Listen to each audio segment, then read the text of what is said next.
Bugünkü kombinimizin adı Şahdağa şəkil çəkdirməyə gedən qız kombinidir. Mütləq içi belə tüklü bir kalqotka tapım gəlin.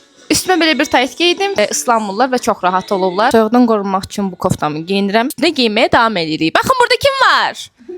Geyinməyə davam edirik. O sırada izleyelim kombin. Uzatmayın. Rem çok sıt olmaz. Ömrümdə ilk dəfə Şahdağa gedəcəm. Valla. Bu koftanın üstündən belə bir jaketim var. Bunu geyinəcəm. Amma yetərincə qalın görünmür. Davam.